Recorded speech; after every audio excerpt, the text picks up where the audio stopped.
ಪ್ರಿಯಾಂಕ್ ಖರ್ಗೆ ಅವರು ಕೆಲವೊಮ್ಮೆ ಕಿವಿ ಇದ್ದು ಕೇಳಿಸ್ದಂಗೆ ಇದ್ದು ಬಿಡ್ತಾರೆ. ವಿಧಾನಸೌಧದ ಕಾರಿಡಾರ್ನಲ್ಲಿ ಪಾಕಿಸ್ತಾನ್ ಜಿಂದಾಬಾದ್ ಅಂತ ಕೂಗಿದ್ರು.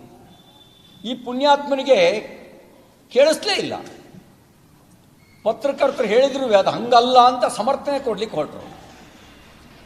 ಆಮೇಲೆ FIR, ಸಾರ್ವಜನಿಕ ಒತ್ತಡ, ಮಾಧ್ಯಮದವರು ಸತ್ಯವನ್ನು ಬಿತ್ತರಿಸಿದ ನಂತರ FIR ದಾಖಲಾಯಿತು.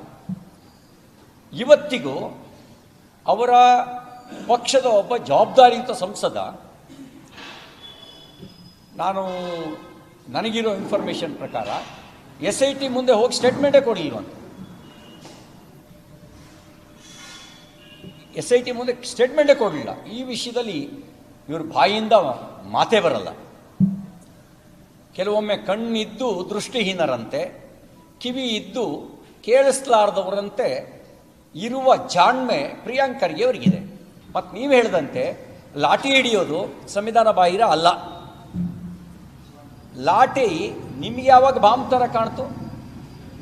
ನೀವು ಬಾಂಬ್ ತಯಾರಿಸಿ ದೇಶದ್ರೋಹ ಚಟುವಟಿಕೆ ಮಾಡಿರೋರ ಬಗ್ಗೆ ಒಂದಿನೂ ಬಾಯಿ ಬಿಡಲಿಲ್ಲ. ಇದರಿಂದಲೇ ನಿಮ್ಮ ಬೂಟಾಟಿಕೆ ಏನು ಅನ್ನೋದು ಅರ್ಥ ಆಗುತ್ತೆ.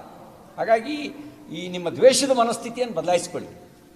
ಅತೀ ಹೊಟ್ಟೆ ಕಿಚ್ಚು ಅದು ಹೊಟ್ಟೆ ಹುಣ್ಣಿಗೆ ಕಾರಣ ಆಗುತ್ತೆ.